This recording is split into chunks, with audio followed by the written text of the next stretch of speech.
Karl, you seem to be a little bit happier. Last week, I mean, we were worried about you.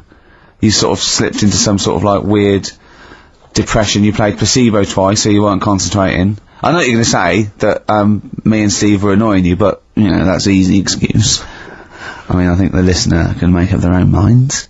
No. It's just like I say, though, it's like a murderer, right? He might not have done that if it was a different day, if the sun was out or whatever, and everything just happened at once that wound me up. Right, so it was like a crime of passion. You'd be let off because those sort of you'd never put yourself, say, in a position again where you'd have two people trying to wind you up for, you know, the sake of fun and laughter for the public on a tin pot radio station between 1 and 3 every Saturday. Yeah, but you'd never do that again, would you?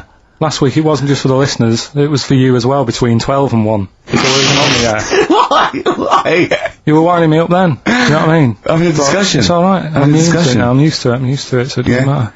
But I found out that I can't do this job anymore, I can't do these sort of jobs where you've got to be happy all the time.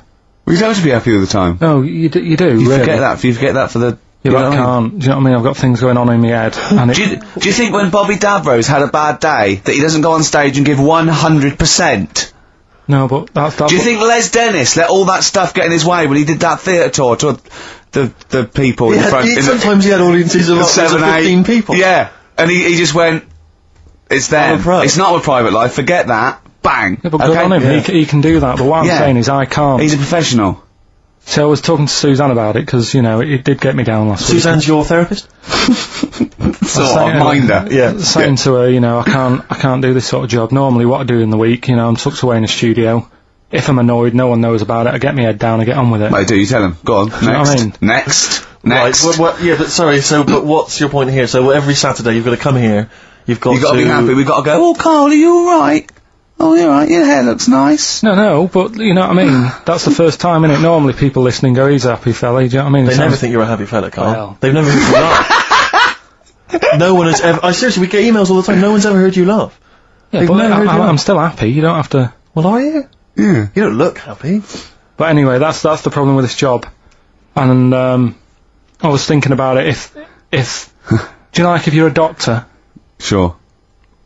And you're on a plane and something happens... Yeah. Even though you're on holiday. Yeah. You might have to save someone's life just because you can. Next! Yeah. And I'd be thinking, I'll keep quiet. Sure. I love that! Yeah. See, that's one of the reasons why you didn't actually qualify. as a surgeon. I mean, you can still do your consultancy stuff. Oh, sure, but, you know, you just don't actually want a knife in your hand anymore. Brilliant. So you're giving this up, are you? Sorry, and how is a doctor on a plane comparable to this? Because it's just the same situation, do you know what I mean? He's probably got in his head, he's shut off, he's ready for his holiday. He's going to Hastings for a night. Someone, you know, has a little bit of tummy trouble or heart attack or whatever. Yeah. And is he a doctor on the plane? And he's like, he's going on holiday. Do you know what I mean? God, I've got to loosen his tie. Yeah. I can't do that. But what I don't understand, Karl, is you get paid to do this. It's not like we're forced, it's not like it's your holiday. You know that this is your job of work. This is paying for your new kitchen. Exactly. Yeah, but I've got the kitchen now. It's Right. done, isn't it? Right. Yeah. So when are you stopping? When you're quitting? Well, you're finishing, aren't you, in a couple of weeks for a bit? No, so. about 4. Yeah, we about finish 4 on the weeks. 16th of August, yeah. But, you know, we're only going away for like 6 or 7 weeks again, aren't we? Well, you don't know, do you? Well, we'll give up if you give up. Tell your managing directors that. Well, that's a bit annoying. Why? Because you've just passed the book, haven't you? I haven't passed the buck. This is 3-way. You know, you get your name in heat. You're in the title now. It's Ricky Gervais, Steve Merchant, and Karl Pilkington. And now you want to go? I don't want to do it anymore. Karl, think about it. Think I don't know about whether it. you've noticed, but we don't provide anything on this show. So if you leave, we have to go. Well, let's put a song on. Now just think. Don't be so selfish. Don't be so selfish. Yeah. We need you. We've got nothing. Yeah, but like I said to you though, the reason I did this was to get that kitchen, right? Now, Brilliant. as we speak now, right? Builder's in the flat. He's been annoying me. Of course he has. Of course he has. What's he been doing? Well, when he turned up on Monday, right? Yeah. Wanders in, and the first thing he says to me is, said the pub across the road, is it any good? I said, well, it doesn't matter, does it? You're working on the kitchen. Think of saying that to a builder. Probably making conversation. Probably meant, do they do a toasted sandwich? Because I've got a half-hour lunch break. Not an hour, like Karl Pilkington.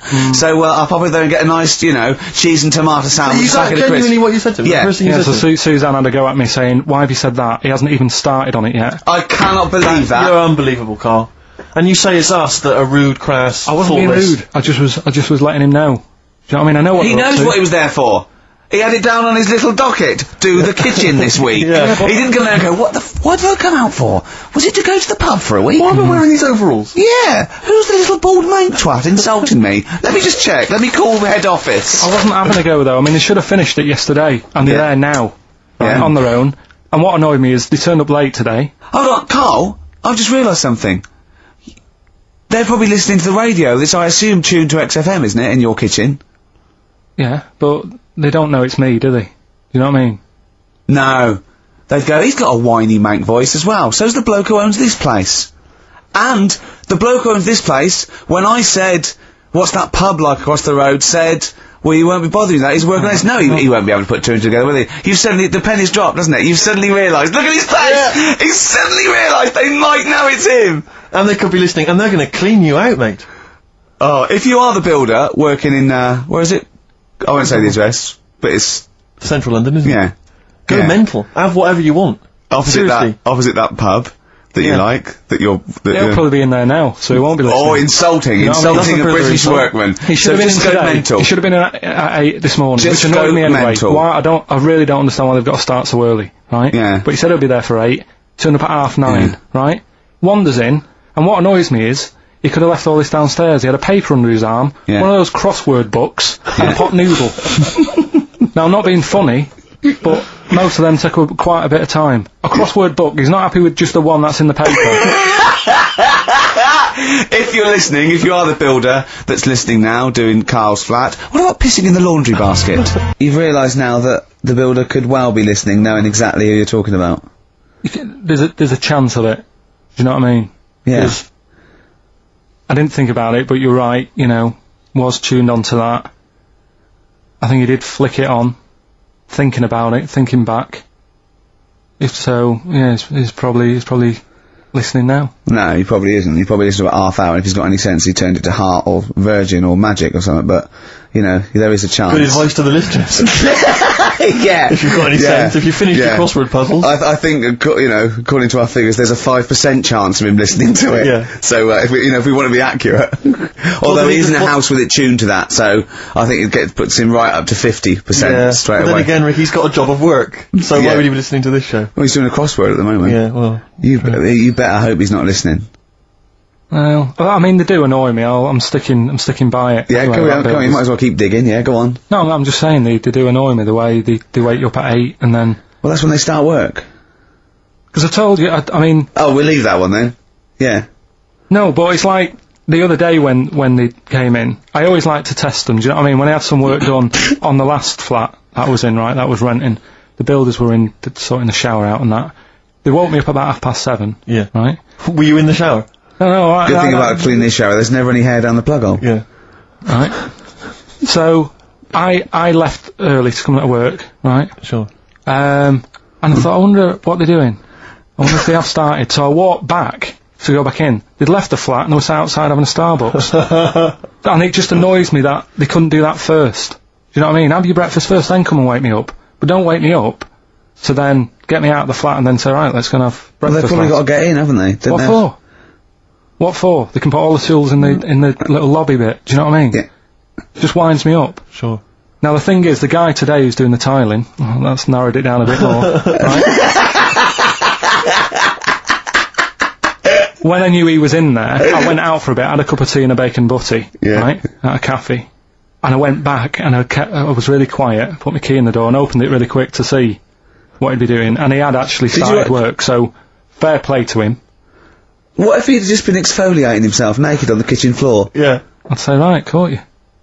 Don't use my exfoliate. Yeah. So, Yeah. Go people- through, if people you're annoy listening, go through the wardrobes upstairs. Go through the I think there's wardrobe, good get some up stuff, there. yeah. they won't get anything. I've put everything in places where they wouldn't think of looking. For jewellery and stuff. So you're thinking that Where have you put the jewellery? Where have you put the Can't, I'm not saying. Go on. so you're thinking that they're going to thieve from you as well? Okay, so if you're listening, don't they have a route, don't don't think about the obvious places when you're looking for the jewellery. No.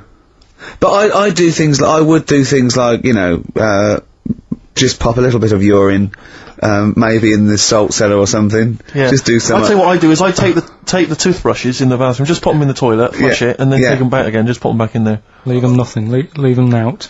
When they were coming last week, I brought the biscuits to work. Suzanne was like, "No, You wonder didn't you've got really? no mates." You no, brought I your did. I brought biscuits into work. No, it wasn't a tin. It was just a packet of good quality cookies. Good quality cookies! Yeah, you thought I'll be down if they're out Oh, God. But Oh. that's what Suzanne always says. Don't know, why you like this? Because it's not as if you've been sort of harmed as a kid or anything. But I like the fact that you once said to us you don't need friends. You don't like friends because they're a bit of a pain. Because they call you up and they want to be with you. Yeah, but mates are a hassle. I woke up today, right, and I think it was might have been on 5 Live or something this morning in the bedroom, right? And they were talking about how it's Nelson Mandela's birthday, Yeah. 80 odd, 85. 20,000 people turning up at his party. I thought, I'm glad I'm not in. I couldn't be dealing with that. 20,000 people. Think of the carpet afterwards. I mean, a good percentage of them will put out fag butts on his carpet. After definitely. Tommy Walsh and Charlie Dimmock, what's her name, did lovely patio and a water feature, he's gonna come back and he's gonna go, oh, it's ruined. And what's he doing for his birthday? Karaoke? Chinese meal? Bit of karaoke? I wonder what Nelson Mandela's birthday party is like. Big cake. Bit of an enormous cake. Yeah. The a Spice fire in Girls it. jumping out. Yeah, it's Spice Girls, isn't it? Well, everyone. I don't know. Yeah. We are the only 3 people that hasn't met him. I thought Everyone's file met- would have been in the cake. Yeah, yeah. Just in case, you never know. And if Winnie calls, I'm not here. Have you not invited her? No, of course no, definitely not.